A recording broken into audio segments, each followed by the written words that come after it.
Alright guys, today we're going to be reacting to why Kraftwerk are more influential than the Beatles. Huge statement. Beatles are a very well-known English band that just not only shaped the culture, but it's established a new precedence to the new era of music. So we have to just enlighten ourselves a little bit. Of course, the Beatles are very well-known here in the United States, and of course around the world as well. But in the United States, they're very well-known. So let's see what this has to do and what they have to say about that, and how they can just not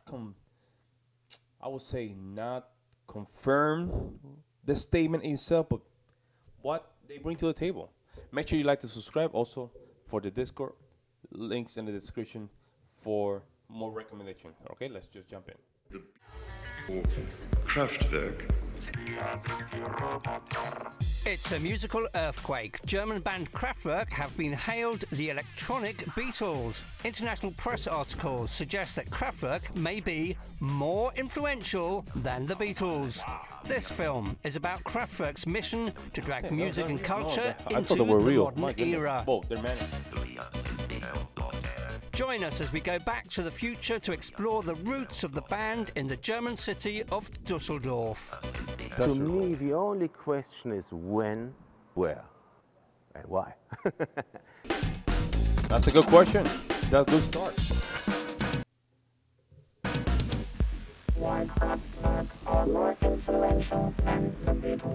A provocative proposition. Let's put it to the test. Doesn't what you're about to hear sound a bit like techno years before the genre really emerged?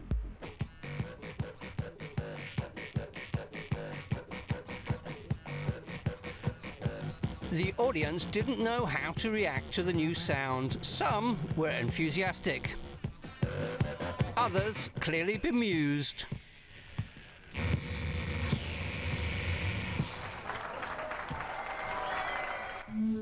Early Kraftwerk featured founding members Florian Schneider-Esleben on flute and Ralf Hutter on keyboards. They were German prog rockers playing experimental music known as krautrock.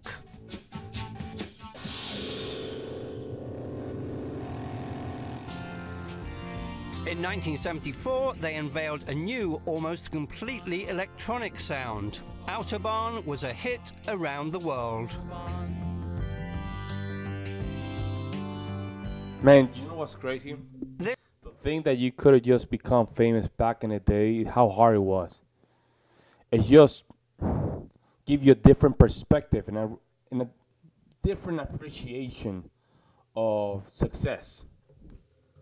Interesting. This is where that sound was born, the Kling Klang studio. The electrician company sign acts as a decoy for the secret location.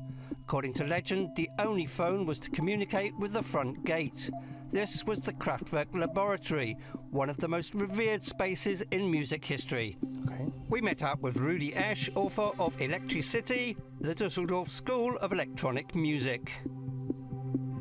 Autobahn is recorded with Conny Plank coming in his VW van with his mixing desk, parking here, putting the cables into the studio, recording Autobahn, going back to his studio, and then doing the mixing. If you remember Ralf and Florian, on the backside, that is again here. So this one room on the backside of Ralf and Florian, which is so influential to everyone in England. It's a lot of money too. You know what's crazy? A lot of equipment, that costs a lot of money, man. Crazy, huh? Michael Wenzel and Sven Andre Dreyer are the guides on the Sound of Dusseldorf tour. They wrote a guide to the city's unique contributions to music. Kraftwerk, they say, emerged from a communal cultural scene specific to the city on the Rhine. But Dusseldorf's most famous musicians shut themselves off to rethink music from the ground up. They just wanted to create new sounds, and they defined new sounds by using synthesizers. I was not a good violinist and only a moderate flute player. And a synthesizer, if you have a bit of intuition, or you let things happen. It can be a very flexible and pliable Good instrument. point. I agree with him. Then I there's, agree with- you know, back in the day, if you needed a kind of a sound of a violin, you have to pay a musician. Even though I'm kind of against that idea of just substituting real musicians for electronic. However, you have to make it happen, man. This is the law of capitalism, man. Like, competition always determines who wins. And musicians have to adapt, right? And this is coming from a person that does classical music. So I'm just saying, folks. I'm just saying. But, okay, this comes from the American people, this comes from the British people, but we should develop something on our own. They developed a new sound that was blinking, shrinking, bleaking, peeping.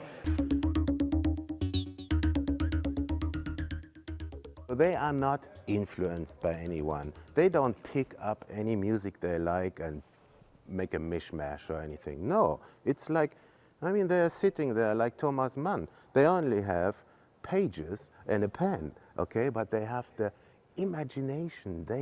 They can come up with a great album, and they are only in their own circle. All those creatures sounds were very, very important to create a future sound, because there were no Futuristic. footprints in the snow.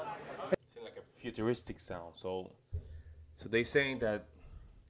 Imagine this, folks. Imagine that you're sitting in a room, 4 walls, right? Each corner.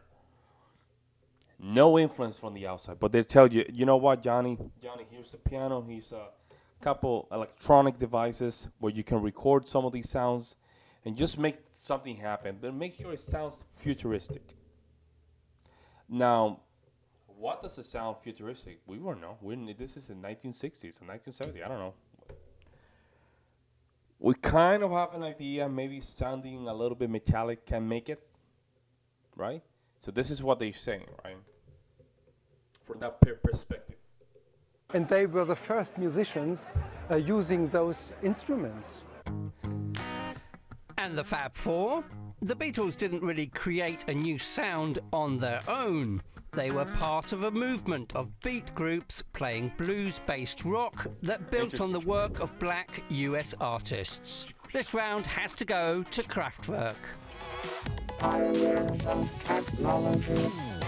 Kraftwerk actually developed new instruments themselves. They built and commissioned the various elements they needed for their new sound, including DIY drum pads. Early examples were more primitive looking than futuristic.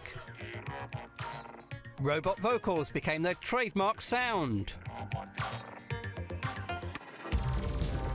The That's great. success of Autobahn provided the necessary capital to forge ahead of the competition. They had the money to afford big studios and high-tech equipment to realize their vision of sound, what modern music should sound like. And also this, until today, makes them timeless. No one knew by the time that Wolfgang was like playing his self-made drum kit that this will be the top future for everyone, that it's a cool thing to play electric drums. Kraftwerk couldn't wait to embrace new technology, so they created their own. And what about the Beatles? They too liked to experiment. They sped up vocals and played sounds backwards. But this was the exception rather than the rule. Round 2 to Kraftwerk. By the mid-70s, Kraftwerk were a 4-man band. Ralph and Florian. And I like how they're dressing. Look at that, like gentlemen. Huh? Look at that. Very well put together, liberal groom. Not very well groomed, I would say. Straight up. Very good representation. Had been joined by classically trained Karl Bartosz and former beat band drummer Wolfgang Flür. They buy the equipment and they know we have to come up with something that is totally our own thing. But then they need help. So they asked Wolfgang if he wants to be the drummer because he was the good-looking guy. He looked great and he could play. And he loved Ringo Starr. So he plays simple and just the beat. And Karl is a real trained and studied musician. Okay, that is a smart move to hire Karl. We stood in a kind of circle, Florian, Ralph and me, usually a triangle, and improvised. Like jazz musicians, we looked at each other, fell about laughing and then recorded it. The third aspect, to do pop music with new sounds, danceable pop music, for example. Of the eternal beauty of the model walking down the strip, walking down the Königsallee.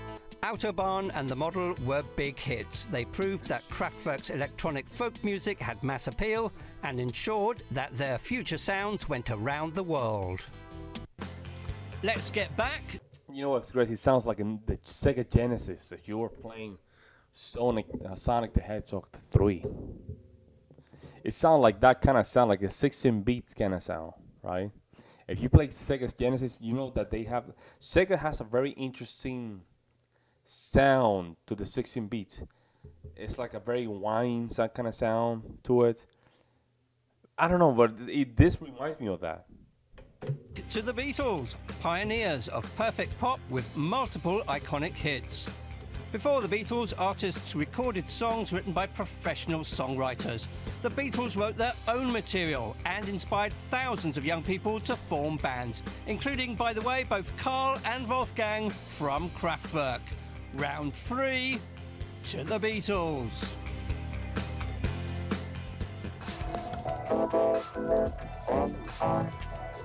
Kraftwerk were heavily influenced by Dusseldorf's vibrant art and design scene.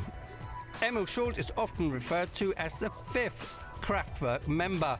He was largely responsible for the visuals, creating much of the cover art. Schult studied at the Dusseldorf Art Academy under Gerhard Richter and Fluxus artist Josef Beuys. Many artists from the Art Academy had a huge influence on music. Kraftwerk were in the scene of young students around the academy. So they had big and huge influences of arts. They were friends to, for example, very important artists from Düsseldorf.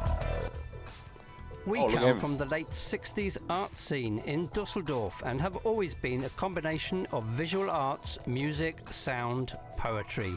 Our music has always been a living performance. Now we're here at Berger Allee number 9. In 1974, the down floor was rented by Ralf Hütter as a shared apartment for members of the band. For example, the percussionists Wolfgang Flür and Karl Bartos lived there, and also Emil Schult, the artist. They had a commune there. Kraftwerk were inspired by the art and activism of the 1960s. Florian Schneider-Esleben, seen here at an exhibition with his father and sisters, came into contact with the art world at an early age. His mother, Eva Maria, was a poet. His father, Paul Schneider-Esleben, a renowned architect who designed Cologne Airport and left his mark on the Dusseldorf skyline. We're now here at Berger Allee 25. Like they said before, they came from a place where they have a lot of money. So that clearly gives them an advantage. I'm not going to lie. It is what it is, right? But, you know, resources clearly pay a huge advantage. I mean, they have the resources. So I guess that plays a role in this situation. And there's this wonderful building which was the center of Mannesmann. And this building, very futuristic, was built up by and designed by the father of Florian Schneider-Esleben from Kraftwerk, Paul Schneider-Esleben. And he was a very famous architect, very futuristically thinking, a modernist. Yeah, and he built up this building quite at the River Rhine. In 2012, Kraftwerk played at the Museum of Modern Art in New York, confirming their status as art and music pioneers. This is a group of artists who consistently worked in the field of tension between man and machine, who in their work, in the visualization, in performances, have increasingly replaced themselves with robots. Okay. The concerts were a critical success. The visuals were incredible. I've seen them once before, but not in the 3D like that. It's unbelievable. I just love the music. I love the space. I love the. They just look great. I mean, they've been around since the 1970s, and they looked awesome. Okay, clearly she's an American. This is about these. I might be biased, but you know, you have to be more descriptive when it comes down to these kind of things. Saying it looks nice, futuristic, it's not enough, right? We have to go more into the detail. What makes them important, right? And what was the influence of you, or what was influenced for you to just, you know, go to see them? I think this is in the Carnegie Hall, right? Awesome. It was much more than I expected, and it was wonderful. Kraftwerk's entire oeuvre was beginning to be seen as a single work of art. Oh, they have the music. But the Beatles were no art philistines either. John Lennon was an art student and teamed up with Fluxus artist Yoko Ono for art happenings. Sgt. Pepper's Lonely Hearts Club Band was a concept album, cover courtesy of pop artist Peter Blake. But the Beatles dabbled in art without turning themselves into a unique Gesamtkunstwerk. Kraftwerk's music workers take the round. I don't know about that. Simple. Listen carefully, the word correct is a sample. A Dusseldorf waiter lent his voice to the track. Kraftwerk were early adopters of sampling. That's very Sega Genesis sound. Sampling exploded in the 1980s. When it did, Kraftwerk brought the funk with machines and computers. They might not have thought they were doing funk, but they were doing funk. Good point. If you listen Good to point. the records from the early 80s and the late 70s, you listen to very, very cool rhythms, rhythm sections. And that's the platform. What can be determined as a cool rhythm? Cool rhythm. That's interesting, right? Cool rhythm. Let me know what you guys think in the comment section below. The blueprint for techno, the Americans used those drum patterns to create that sound. They just put in the loops, and then you have techno. If the use of snippets of a band's work I to think create Josh has wholly a- new has a point. genres is the currency, then Kraftwerk surely have the edge. But in terms of covers and cover bands, the Beatles are streets ahead. They are actually also way ahead of Kraftwerk in terms of numbers of samples. So this final round goes to the Beatles. The final result, the Beatles 2, Kraftwerk 3. Could Kraftwerk really kinda- be bigger Wow, than the that's Beatles? kinda cool, The though. band's influence extends beyond hip-hop and techno to disco, electro-funk and new wave industrial. It can be heard on David Bowie's Berlin Trilogy albums.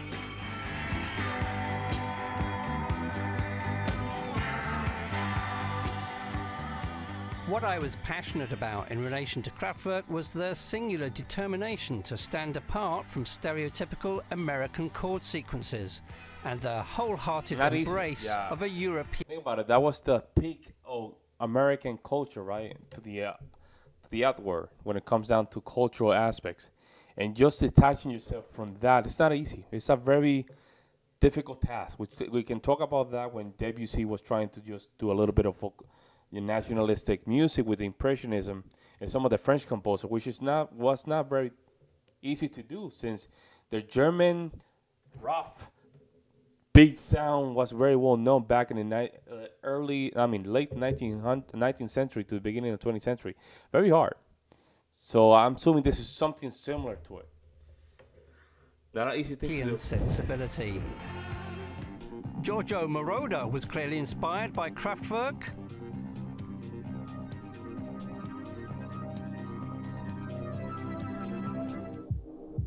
By the 1980s, in the music of British synth-pop groups like Orchestral Manoeuvres in the Dark, New Order and Depeche Mode, the influence of Kraftwerk is self-evident.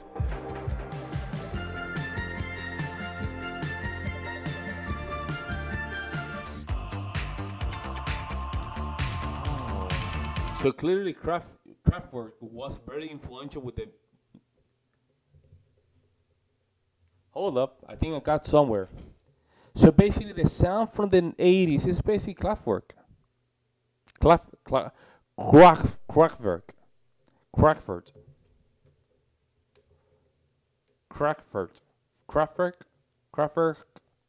I think that's how you say it. I think they were the ones very influential. That's interesting. That sound.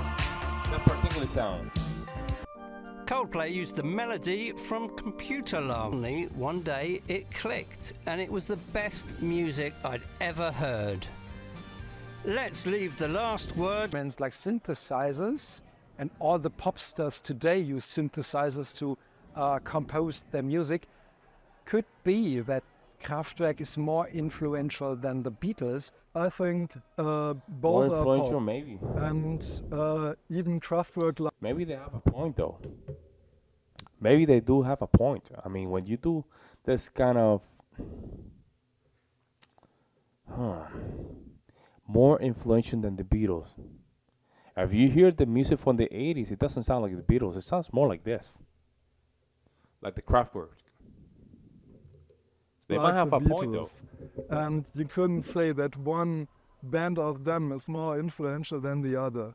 The Beatles stayed with classical instruments. Kraftwerk just took another way. They went into the electronic sound of pop. They created electropop. They are more influential because they really created something brand new and very German. What do you think when it comes to a new sound, artistic vision, and leaving a lasting cultural legacy? Do Kraftwerk rival the Beatles' influence? Is there more Kraftwerk or more Beatles in today's chart and club music? I don't know how to put this.